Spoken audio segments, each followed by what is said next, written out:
একবার কল্পনা করুন, আপনি মাটির প্রায় ৮০০ মিটার গভীরে দাঁড়িয়ে আছেন। চারদিকে নিকষ কালো অন্ধকার। বাতাস এতটাই কম যে প্রতিবার শ্বাস নিতে আপনার বুকের খাঁচায় রীতিমতো চাপ পড়ছে। বাপরে, ভাবলেই তো একটা দম বন্ধ করা অনুভূতি হয়। একদম তাই। আর ধরুন, আপনার হাতে থাকা ফ্ল্যাশলাইটের আলো যখন পাথরের দেয়ালে পড়ল, আপনি হঠাৎ চমকে উঠলেন। কারণ আপনার সামনে প্রাকৃতিকভাবে তৈরি হওয়া কোনো এবড়োখেবড়ো গুহা নেই। হুম। বরং সেখানে রয়েছে সম্পূর্ণ নিখুঁতভাবে কাটা ৫ থেকে ৬টি আলাদা দরজা, যেগুলো মাটির নিচের এক গোলক ধাঁধায় বিভিন্ন দিকে চলে গেছে। আর সবচেয়ে আশ্চর্যের বিষয় হল, ভারী যন্ত্রপাতি আবিষ্কার হওয়ার হাজার হাজার বছর আগে এই কাঠামোটি তৈরি করা হয়েছিল। ঠিক আছে, চলুন বিষয়টি একটু খতিয়ে দেখা যাক।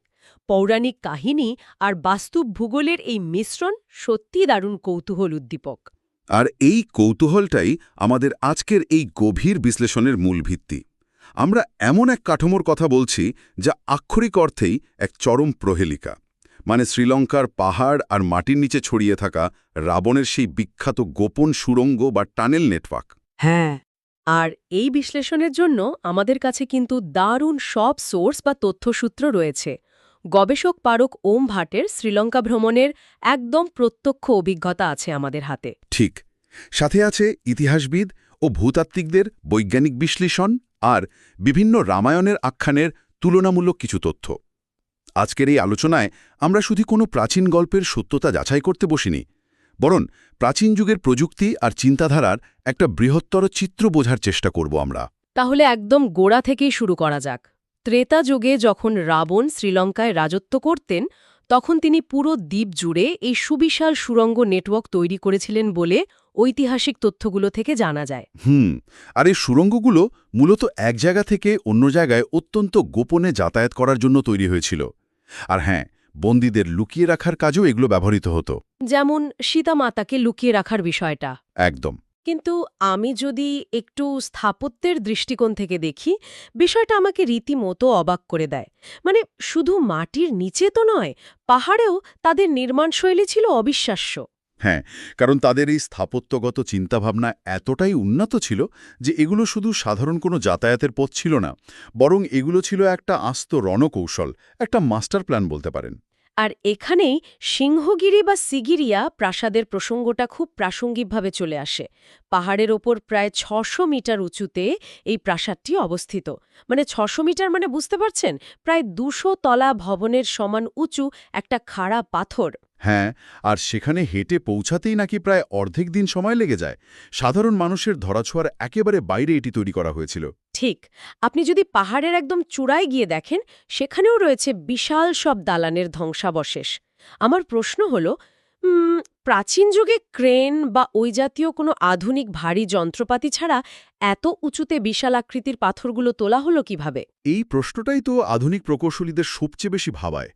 দেখুন, রাবণ শুধু একজন শাসক বা যোদ্ধা ছিলেন না, তিনি ছিলেন একজন অসাধারণ প্রযুক্তিবিদ। আচ্ছা।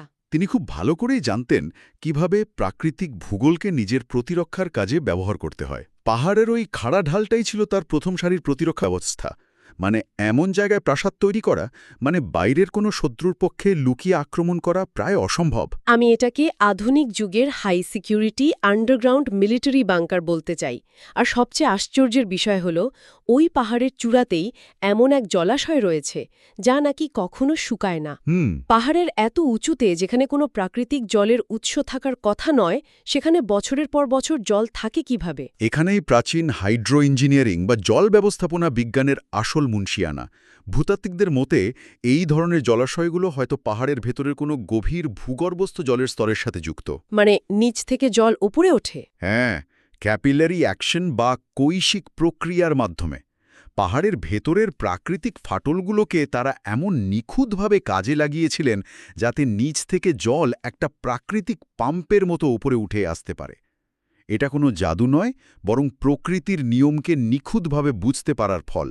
বাপরে, বিষয়টা সত্যিই অবিশ্বাস্য। কিন্তু এই সুড়ঙ্গগুলোর বর্তমান অবস্থা কি?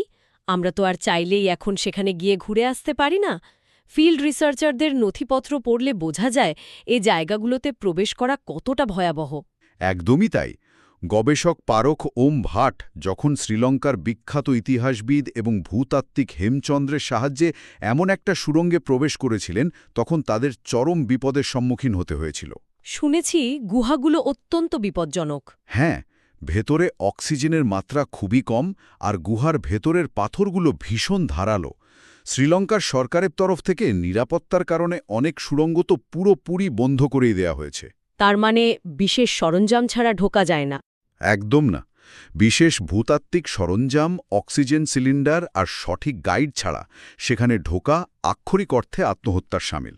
আর সেই অভিযানের সবচেয়ে রোমাঞ্চকর অংশটা নিয়েই তো আমরা একেবারে শুরুতে কথা বলছিলাম। তারা যখন মাটির প্রায় ৮০০ মিটার গভীরে নেমে যান, তখন তারা দেখতে পান যে একটা নির্দিষ্ট পয়েন্ট থেকে ৫-৬টা আলাদা পথ বা দরজা খুলে যাচ্ছে। যেন মাটির নিচে একটা আস্ত জাংশন। হ্যাঁ, কিন্তু একটু থামুন, আমাকে এখানে একটু বিরোধী পক্ষের ভূমিকা নিতেই হচ্ছে। শ্রীলঙ্কা এমন একটা ভৌগোলিক অঞ্চলে অবস্থিত যেখানে পৃথিবীর টেকটনিক প্লেটের বেশ ভালো নড়াচড়া আছে, ভূমিকম্প হয়। ঠিক। তাহলে আমরা যদি একটু সংশয়বাদী হই, ৮০০ মিটার নিচে পাওয়া এই ৫-৬টা রাস্তা কি প্রাকৃতিকভাবে তৈরি হওয়া কোনো গুহার ফাটল হতে পারে না? হাজার হাজার বছরে পৃথিবীর টেকটনিক প্লেট সরে গিয়ে তো এমন প্রাকৃতিক ফাটল তৈরি হতেই পারে, তাই না? আমরা কেন সরাসরি ধরে নিচ্ছি যে এগুলো মানুষেরই তৈরি? এটা অত্যন্ত যৌক্তিক একটা প্রশ্ন। প্রাকৃতিকভাবে গুহায় ফাটল তৈরি হওয়া মোটেও অস্বাভাবিক কিছু নয়, কিন্তু ভূতাত্ত্বিকরা ঠিক এই জায়গাটিতেই প্রাকৃতিক আর কৃত্রিম কাঠামোর পার্থক্যটা ধরতে পারেন। কিভাবে? বিষয়টা এভাবে ভাবুন। একটি প্রাকৃতিক ভূমিকম্পের ফাটল হল অনেকটা গাড়ির কাঁচ ভেঙে যাওয়ার মতো। সেটা এদিক সেদিক এবড়োখেবড়োভাবে ফেটে যায়, অর্থাৎ পাথর যেদিকে দুর্বল, ফাটল সেদিকেই এগোয়। আচ্ছা। কিন্তু এই সুড়ঙ্গের ওই নির্দিষ্ট জায়গায় গবেষকরা যা দেখেছেন তা হল নিখুঁত দিক নির্দেশনা। এগুলো লেজার দিয়ে কাটা কাঁচের মতো সোজা। সুড়ঙ্গগুলো দেয়ালের গঠন, পাথর কাটার ধরন প্রমাণ করে যে এগুলো প্রাকৃতিক দুর্বলতাকে অনুসরণ করে তৈরি হয়নি। ও আচ্ছা, মানে এগুলো বুদ্ধিমান কারো দ্বারা সুনির্দিষ্ট গন্তব্যে পৌঁছনোর জন্যই পরিকল্পিতভাবে কাটা হয়েছে। একদম। বাহ, এই পার্থক্যটা সত্যি দারুণভাবে বুঝিয়ে বললেন। তার মানে এগুলো শতভাগ কৃত্রিম, কিন্তু এত গভীরে এতগুলো দরজা কেন? তার মতে ত্রেতা যুগের শেষে রাবণের পতন ও মৃত্যুর পর লঙ্কার নতুন রাজা হন বিভীষণ। রাবণের কাছে যে সমস্ত গোপন গ্রন্থ, রহস্যময় অস্ত্রের জ্ঞান এবং উন্নত প্রযুক্তি ছিল, তা যেন ভবিষ্যতে কোনোভাবেই ভুল মানুষের হাতে না পড়ে, সেটা নিশ্চিত করাই ছিল বিভীষণের লক্ষ্য। এই সুড়ঙ্গগুলো ব্যবহার করে তিনি সেই প্রযুক্তিগুলো লুকিয়ে ফেলেছিলেন। তাই নাকি? হ্যাঁ, এমনকি বলা হয় বিখ্যাত পুষ্পক বিমান, যা হয়তো কোনো উন্নত প্রযুক্তির অ্যারোস্পেস বাহন ছিল, সেটিকেও পুরোপুরি খুলে আলাদা আলাদা করে এই সুড়ঙ্গের গভীরে লুকিয়ে রাখা হয়েছিল। বাপরে! তার মানে এগুলো আসলে এক একটা অতি সুরক্ষিত ভল্ট বা সিন্দুক। আর এই সুড়ঙ্গগুলো কোথায় গিয়ে মিশেছে সেটা জানলে এর কৃত্রিম হওয়ার বিষয়টা আরও স্পষ্ট হয়ে ওঠে। ঠিক বলেছেন। ওই ৮০০ মিটার গভীরের সুড়ঙ্গের একটা রাস্তা তো সরাসরি গিয়ে মিশেছে অশোক বাটিকাতে, যাকে বর্তমানে হাকগালা বোটানিক্যাল গার্ডেন বলা হয়। আর এখানেই তো সীতা মাতাকে বন্দী করে রাখা হয়েছিল বলে লোককথায় প্রচলিত আছে। একদম। আর এখানে সবচেয়ে চমকপ্রদ বিষয়টা হল ভৌগোলিক বৈশিষ্ট্যের সাথে লোককথার অবিশ্বাস্য এক মেলবন্ধন। আমরা যদি উস্সাঙ্গুড়া নামের এলাকাটির দিকে তাকাই, তবে এই বিষয়টা আরও পরিষ্কার হবে। হ্যাঁ, উস্সাঙ্গোড়ার বর্ণনাটা পড়ে আমি আক্ষরিক অর্থেই চমকে গেছি। বিষয়টা এমন যেন কেউ মাটিতে স্কেল ফেলে একটা লাইন টেনে দিয়েছে। এক পাশে মাটির রং পুরোপুরি লাল, ঠিক মঙ্গল গ্রহের পৃষ্ঠের মতো অনুর্বর, সেখানে ঘাস পর্যন্ত জন্মায় না। আর সেই লাল অনুর্বর মাটির সীমানা পার হওয়ার ঠিক কয়েক মিটার দূরেই আবার ঘন সবুজ জঙ্গল। হ্যাঁ, ভূতাত্ত্বিক দৃষ্টিকোণ থেকে এত কাছাকাছি দুটো সম্পূর্ণ বিপরীতধর্মী মাটির স্তর থাকাটা সত্যি খুব অদ্ভুত। আর লোককথা বলছে হনুমানের লঙ্কা দহনের ফলে এই এলাকার মাটি এমন পুড়ে লাল হয়ে গিয়েছিল। ভূতাত্ত্বজ্ঞানীরা হয়তো এর পেছনে স্থানীয়ভাবে লেটেরাইট মাটির আধিক্য বা প্রাচীন কোনো উল্কাপাতের কারণ খুঁজবেন, যা ওই নির্দিষ্ট জায়গাকে চরম উত্তাপে পুড়িয়ে দিয়েছিল। কিন্তু কারণ যাই হোক না কেন, মাটির ওই অস্বাভাবিক গঠন আর রামায়ণের বর্ণনার মধ্যে যে নিখুঁত মিল রয়েছে, তা কোনোভাবেই কাকতালীয় হতে পারে না। শুধু মাটি নয়, জলের ক্ষেত্রেও কিন্তু এমন মিল পাওয়া যায়। রাবণের প্রাসাদের অদূরেই একটি কৃত্রিম জলাশয়ের কথা বলা হয়েছে। ভূতাত্ত্বিকরা নিশ্চিত করেছেন যে এটি সাধারণ কোনো হ্রদ নয়। লোককথা বলছে ভগবান রামের নিক্ষিপ্ত ব্রহ্মাস্ত্রের প্রচণ্ড শক্তির ফলে ওই জায়গায় মাটির বিশাল ধস নামে, আর সেই ধসের কারণেই প্রাকৃতিক নদীর গতিপথ আটকে গিয়ে এই জলাশয়টির সৃষ্টি হয়। হ্যাঁ, ব্রহ্মাস্ত্রকে অনেকেই আধুনিক নিউক্লিয়ার বা অত্যন্ত শক্তিশালী কোনো অস্ত্রের সাথে তুলনা করেন, যার ইম্প্যাক্টে এমন বিশাল ভৌগোলিক পরিবর্তন হওয়া সম্ভব। আর সেই জলাশয়ের জলের সাথে তো এক বিস্ময়কর আরোগ্য লাভের কাহিনী জড়িয়ে আছে। একটি নথিতে উল্লেখ আছে, এক ৮০ বছর বয়সী বৃদ্ধা টানা ৩০ বছর ধরে ক্যান্সারে ভুগছিলেন, কিন্তু স্থানীয় লোককথার উপর বিশ্বাস করে সেই জলাশয়ের জল পান করার পর তিনি নাকি পুরোপুরি সুস্থ হয়ে ওঠেন। এটা শুনলে অনেকেই হয়তো ভ্রু কুঁচকাবেন। হ্যাঁ, মানে ক্যান্সারের মতো রোগ কেবল জল খেয়ে সেরে গেল, এর কি কোনো যৌক্তিক ব্যাখ্যা হতে পারে? সরাসরি অ্যালোপ্যাথিক চিকিৎসাবিজ্ঞান হয়তো এর প্রমাণ দিতে পারবে না, তবে আয়ুর্বেদ এবং ভূতত্ত্বের দৃষ্টিকোণ থেকে একটি চমৎকার ব্যাখ্যা দেওয়া যায়। প্রাচীনকালে শ্রীলঙ্কার ওই অঞ্চলে এমন অনেক দুর্লভ ভেষজ উদ্ভিদ ছিল যা আয়ুর্বেদ শাস্ত্রে দুরারোগ্য ব্যাধি সারাতে ব্যবহৃত হতো। আচ্ছা। হাজার হাজার বছর ধরে সেই উদ্ভিদগুলোর নির্যাস এবং ওই বিশেষ এলাকার খনিজ পদার্থ বৃষ্টির জলের সাথে মিশে ওই জলাশয়ে জমা হয়েছে। এটি অনেকটা প্রাকৃতিকভাবে তৈরি হওয়া এক বিশাল ঔষধের আধার। নির্দিষ্ট কিছু খনিজ সমৃদ্ধ জলের ঔষধি গুণকে বিজ্ঞানও এখন আর একেবারে উড়িয়ে দেয় না। দারুণ। এই আয়ুর্বেদ এবং জড়িবুটির কথা যখন আসলো, তখন আমার আরেকটা বড় রহস্যের কথা মনে পড়ে যাচ্ছে, রাবণের মমি। এটা খুব ইন্টারেস্টিং একটা বিষয়। আমরা তো সাধারণত মমি বললেই প্রাচীন মিশরের কথা ভাবি, কিন্তু এখানে বলা হচ্ছে যে ত্রেতা যুগে এই ভারতীয় উপমহাদেশেই হয়তো মমি করার প্রাচীনতম প্রথাটি ছিল। বলা হয় যে মৃত্যুর পর নাগ সম্প্রদায়ের লোকেরা রাবণকে জীবিত করার আপ্রাণ চেষ্টা করেছিল, কিন্তু তারা ব্যর্থ হয়। ঠিক। এরপর তারা বিভিন্ন জড়িবুটি, গাছের কষ বা রেজিন ব্যবহার করে তাকে মমিফাইড করে এবং একটি ১৮ ফুটের বিশাল কফিনে লঙ্কার কোনো এক গভীর গোপন গুহায় রেখে দেয়। হ্যাঁ, আর এই মামিফিকেশনের প্রক্রিয়াটাও কিন্তু অত্যন্ত বিজ্ঞানসম্মত। প্রাচীন আয়ুর্বেদ বিশারদরা জানতেন কিভাবে আর্দ্রতা বা ব্যাকটেরিয়া থেকে মৃতদেহকে রক্ষা করতে হয়। আচ্ছা, মানে তারা কেমিক্যাল প্রসেসটা জানতেন? একদম। তারা এমন কিছু রেজিন এবং ভেষজ উপাদান ব্যবহার করেছিলেন যা মূলত ডেসিক্যান্ট বা জল শোষক হিসাবে কাজ করত। আর কফিনটিকে এমনভাবে সিল করা হয়েছিল যাতে ভেতরে কোনো অক্সিজেন প্রবেশ করতে না পারে।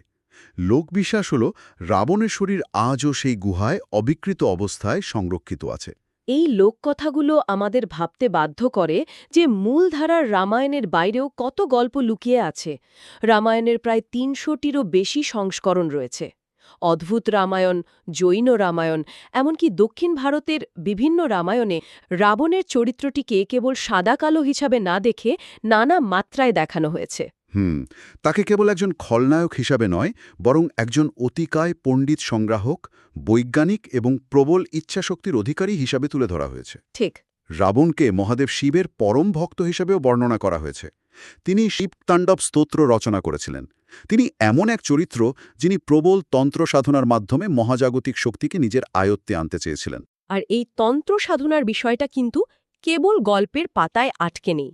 আমরা যদি আমাদের আলোচনার সবচেয়ে রহস্যময় অংশে প্রবেশ করি, তবে দেখব ফিল্ড রিসার্চাররা খোদ এই সুড়ঙ্গগুলোতে প্রবেশের পর কী ধরনের মেটাফিজিক্যাল বা অতি প্রাকৃত শক্তির সম্মুখীন হয়েছেন। হ্যাঁ, গবেষক পারাক ওম ভাটের সেই অভিজ্ঞতার কথা মনে আছে তো? হ্যাঁ, তিনি যখন সেই ৮০০ মিটার গভীর সুড়ঙ্গে ছিলেন, তখন তিনি এক তীব্র নেতিবাচক বা ভারী শক্তির উপস্থিতি অনুভব করেছিলেন। তার মনে হচ্ছিল কোনো এক অদৃশ্য শক্তি তাকে সূক্ষ্মভাবে বারবার বলছে গুহা থেকে বেরিয়ে যেতে। সেখানে বাতাস এতটাই ভারী ছিল যে তার সাধারণ মানুষের স্নায়ুর ওপর প্রচণ্ড মনস্তাত্ত্বিক চাপ ফেলছিল। হ্যাঁ, অন্যদিকে ঠিক এর বিপরীত একটা অভিজ্ঞতাও তার হয়েছিল। সিংহগিরির সেই পাহাড়ি প্রাসাদের না শুকানো জলাশয়ে তিনি যখন নিজের রুদ্রাক্ষের মালা ডোবান, তখন তিনি এক অভাবনীয় শক্তিশালী এবং ইতিবাচক আধ্যাত্মিক স্পন্দন অনুভব করেন। এই দুটো সম্পূর্ণ বিপরীত অভিজ্ঞতা কেন হলো? এর পেছনের মেকানিজমটা আসলে কি? এর কারণ হিসেবে আমরা টিউনিং ফর্ক বা সুর শালাকার উদাহরণটা টানতে পারি। আচ্ছা, সেটা কেমন? আপনি যখন একটি টিউনিং ফর্ককে আঘাত করেন, তখন আঘাত থেমে যাওয়ার পরও মেটালটি অনেকক্ষণ ধরে সেই অনুরণন বা ভাইব্রেশন ধরে রাখে। মেটাফিজিক্স এবং কোয়ান্টাম ফিজিক্সের কিছু তত্ত্ব অনুযায়ী প্রাচীনকালে যে স্থানগুলোতে প্রবল তন্ত্র সাধনা বা তীব্র আবেগের বিস্ফোরণ ঘটত, সেখানকার পাথর বা কোয়ার্টজ ক্রিস্টালগুলো সেই শক্তির ফ্রিকোয়েন্সি ধরে রাখে। ও, বুঝতে পেরেছি। রাবণ যে জায়গায় দাঁড়িয়ে শিবের আরাধনা করতেন, সেখানকার পাথরগুলো হাজার বছর পরও সেই ইতিবাচক শক্তির টিউনিং ফর্ক হিসেবে কাজ করছে। আর মাটির নিচে যেখানে বন্দীদের রাখা হতো বা গোপন অস্ত্র তৈরি হতো, সেখানকার পরিবেশ সেই ভারী নেতিবাচক শক্তিকে ধারণ করে রেখেছে। বাহ, এই টিউনিং ফর্কের তুলনাটা দারুণ। আমি এটাকে একটি পুরনো ঐতিহাসিক যুদ্ধক্ষেত্রের সাথেও মেলাতে পারি। আপনি যদি কখনো কোনো প্রাচীন যুদ্ধক্ষেত্রে গিয়ে দাঁড়ান, দেখবেন সেখানে এক অদ্ভুত নীরবতা বিরাজ করে। একদম। কেবল বইয়ের পাতায় শুকিলে থাকা কালির আচরণ নয়, ইতিহাস এই পৃথিবীর বুকে পাহাড়ের চূড়ায় মাটির নিচে শক্তিরূপে এবং ভূতাত্ত্বিক প্রমাণরূপে আজও সংরক্ষিত আছে। আমরা যদি পুরো বিষয়টাকে একটু এক সুতোয় গাঁথি, তবে দেখব উমা একদিকে রয়েছে সিংহগিরি প্রাসাদের সেই ৬০০ মিটার উঁচু দুর্ভেদ্য স্থাপত্য, অন্যদিকে মাটির ৮০০ মিটার নিচে নিখুঁতভাবে কাটা সেই সুড়ঙ্গের গোলকধাঁধা। হ্যাঁ, আমরা দেখেছি একজন সংশয়বাদী ইতিহাসবিদ কিভাবে এই সুড়ঙ্গগুলোকে বিভীষণের লুকানো প্রযুক্তি ভাণ্ডার হিসেবে ব্যাখ্যা করেছেন। আমরা দেখেছি উসাঙ্গোরার লাল মাটি আর নিরাময়কারী জলাশয়ের সাথে ভূতত্ত্ব ও আয়ুর্বেদের অপূর্ব মেলবন্ধন। আর সবশেষে আমরা জানলাম পাথর কিভাবে হাজার বছর আগের আধ্যাত্মিক শক্তির অনুরণন আজও ধরে রাখতে পারে। এই প্রতিটি বিষয় প্রমাণ করে যে প্রাচীন সভ্যতাকে অবমূল্যায়ন করার কোনো সুযোগ আমাদের নেই। তাদের চিন্তার গভীরতা, তাদের ভৌগোলিক জ্ঞান এবং প্রকৃতির সাথে তাদের বোঝাপড়া আমাদের বর্তমান আধুনিক সমাজকেও রীতিমতো চ্যালেঞ্জ ছুড়ে দেয়। একেবারেই তাই। আর এই সুদীর্ঘ আলোচনার শেষে আমি একটা নতুন চিন্তার খোরাক দিতে চাই। একবার ভেবে দেখুন তো, আমরা একটু আগে আলোচনা করছিলাম যে রাবণের মৃত্যুর পর বিভীষণ পুষ্পক বিমানের বিভিন্ন অংশ আর রাবণের তৈরি বিভিন্ন উন্নত প্রযুক্তির ম্যানুয়ালগুলো এই সুড়ঙ্গের গভীরে লুকিয়ে রেখে সেই দরজাগুলো সিল করে দিয়েছিলেন, যাতে সেই উন্নত জ্ঞান কোনোভাবেই ভুল বা ধ্বংসাত্মক কাজে ব্যবহৃত না হতে পারে। ঠিক, কিন্তু ধরুন আধুনিক যুগের বিজ্ঞানী বা প্রত্নতাত্ত্বিকরা যদি কোনোদিন আধুনিক প্রযুক্তির সাহায্যে মাটির ৮০০ মিটার নিচের সেই সিল করা দরজাগুলো খুলতে সক্ষম হন। বাপরে, সেটা তো এক অভাবনীয় ব্যাপার হবে, তাই না? যদি সত্যি মাটির অত গভীরে আমরা এমন কোনো প্রাচীন বিজ্ঞানের ব্লুপ্রিন্ট বা নকশা আবিষ্কার করি, যা আজকের দিনের অ্যারোস্পেস ইঞ্জিনিয়ারিং বা কোয়ান্টাম ফিজিক্সের ধারণাকে পুরোপুরি বদলে দেবে, আমরা কি সেই বিপুল জ্ঞান ধারণ করার জন্য সত্যি মানসিকভাবে প্রস্তুত? এটি অত্যন্ত গভীর এবং অস্বস্তিকর একটি প্রশ্ন। আমরা হয়তো প্রযুক্তিগত দিক থেকে অনেক এগিয়েছি, কিন্তু আত্মিক এবং নৈতিক দিক থেকে আমরা কি সত্যি সেই প্রাচীন জ্ঞানের ভার নেওয়ার মতো জায়গায় পৌঁছেছি? ইতিহাস হয়তো মাটির নিচে অন্ধকারে নিঃশব্দে অপেক্ষা করছে নতুন করে আবিষ্কৃত হওয়ার জন্য, কিন্তু সেই সত্যকে গ্রহণ করার মতো মানসিক প্রস্তুতি আমাদের আছে কি না, সেটাই আসল কথা। দারুণ বলেছেন। ইতিহাস সত্যিই কেবল অতীত নয়, এটি হয়তো ভবিষ্যতেরই কোনো লুকানো চাবি। এই প্রশ্নটা নিয়েই আজকের গভীর বিশ্লেষণ আমরা এখানেই শেষ করছি। এই অজানা ইতিহাস আর রহস্যগুলো আমাদের বাধ্য করে পুরনো অনেক ধারণাকে নতুন করে ভাবতে। কে বলতে পারে, হয়তো রোজকার চলাচলের পথে আমাদের পায়ের নিচেই লুকিয়ে আছে হাজার বছরের পুরনো কোনো এক অমীমাংসিত সত্য, যা শুধু সঠিক সময়ের অপেক্ষায় রয়েছে।